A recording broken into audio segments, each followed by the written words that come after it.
Crime and Punishment presents Slave Running, 1954. A British patrol ship lies quietly in one of the many deserted coves on the Arabian coast, not far from the great seaport of Aden. Every man aboard stands tense at the rail. Through powerful binoculars, they spy their prey riding into full sight in the sea. A slave freighter in the year 1954. Sir, the captain shakes his head. Nothing we can do right now, Ensign Jones. You know that. The face of the young ensign tightens in anger and repulsion. He nods. They must stay hidden, watching the freighter out of sight, hoping to follow the course as the night darkens over the water. The British flag will remain unsighted then, for if it were seen, the thought is too hideous for more than a moment's reflection. Some 50 slaves, men, women, and children, weighted with heavy chains, would be jettisoned like so much contraband cargo to sink, shrieking, into the shark-infested waters. It is a tireless job of these British patrol ships to shadow the slave freighters unseen, hoping to trap them while they are transferring their cargoes of human life to the dhows which come out from shore to meet them at various coves along the coastline. For every slave boat we take, a patrol officer told the Special Committee on World Slavery of the UN, there's maybe a dozen more that make it home to Arabia. They're fast, and they've got spies who tip them off that we're looking for them. To most of us, the idea of a slave market belongs back in the dusty pages of our history books. Yet today, there are reported 1,500,000 human beings held as chattel slaves in various parts of the world, in the country of Yemen, in other parts of the Middle East, and in remote Indian regions. Slavery is not only common, but legal. In towns with strange names such as Jeddah, Sohar, Abu Dhabi, and Medina, slaves are sold in marketplace stalls, mere merchandise such as a roll of silk, or a string of amber beads, or a new turban. In cities where slave selling is a secret trade, the sellers watch among the passing crowd for a glimpse of a rich desert prince, a silk-clad merchant, or a middle-class trader, likely looking customers whose pockets hold enough gold to purchase human life. If the customer proves interested, he and the trader will stop to haggle over the price of this human life. A pretty girl may be worth the equivalent of $500, while a girl to be used as a household servant may fetch $100, perhaps less. Healthy male slaves who can do heavy work are usually sold for about $250. Children bring various prices, depending on future use, age, and physical condition. Not long ago, a 10-year-old Persian boy named Omar was traveling on a caravan from Sharia with his father when the caravan was raided and every member of it was taken to be sold into slavery. Omar was torn from his father's arms and sold in the illegal slave market in Yemen to a master who was also a caravan owner.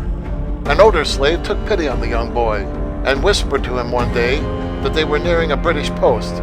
He told Omar to run for his life before it was too late, to seek sanctuary with a British agent, for they were now in a territory where slaveholding was illegal.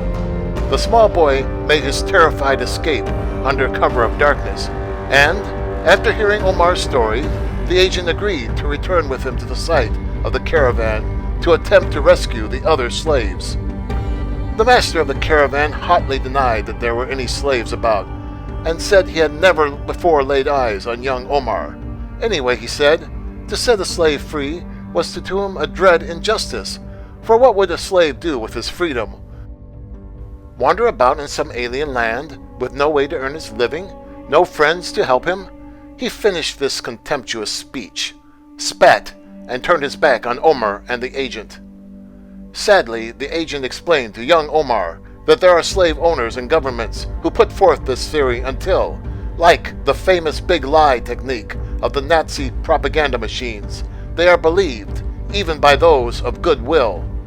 Needless to say, Omar's first breath of his new freedom told him that there was no truth in such an explanation, that a single taste of free air is worth 1,000 years of bodily captivity. The end of slavery on our own land was bold proof against the theory that slaves will not know what to do with their freedom. Men like George Washington Carver, Frederick Douglass, Booker T. Washington, and many others born in slavery have become American heroes. Various traditions are followed in places where slavery still abides. To the Marsh Arabs, ownership of a slave includes the right to kill him at will. In Mecca, a man must marry his slave under certain conditions, while desert Bedouins feel that such a marriage would be a disgrace and cannot be sanctioned. Certain tribes regard a man captured in war the same as a camel captured in war, as ancient civilizations captured their slaves during battle. Religious Mohammedans claim that by following the Prophet's model of kindness to slaves, they can justify owning other human beings. An official Saudi Arabian delegate to the United Nations said, "Slaves in my country have what you call here in your country Social Security." No doubt, a certain Indian potentate considers it Social Security to have his female slaves mutilated in various ways. Surgical removal of their arms is his favorite, in order to use them in a ghoulish nightmare sport resembling ancient chariot races.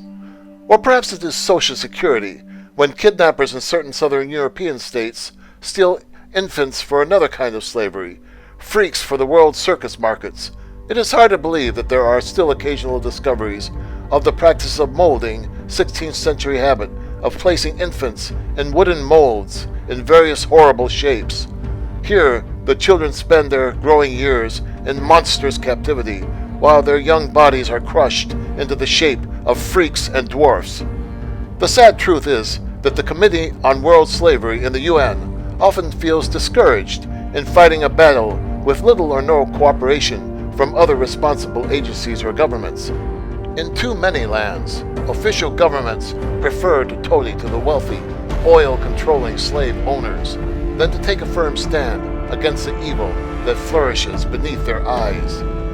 Yet here and there, working ardently in the cause of human freedom, the crew of a small patrol ship pulls up beside a slave-heavy dhow in the night. A spotlight flares suddenly across the gaunt faces of the captives, faces that lift in bewilderment that gives way to a sigh, then a cheer of agonized disbelief, and aboard the patrol ship, Ensign Jones feels tears of relief mixed with the salt and sweat on his cheeks as he reaches across the rail, holding out his hands to offer freedom to 50 of his fellow men.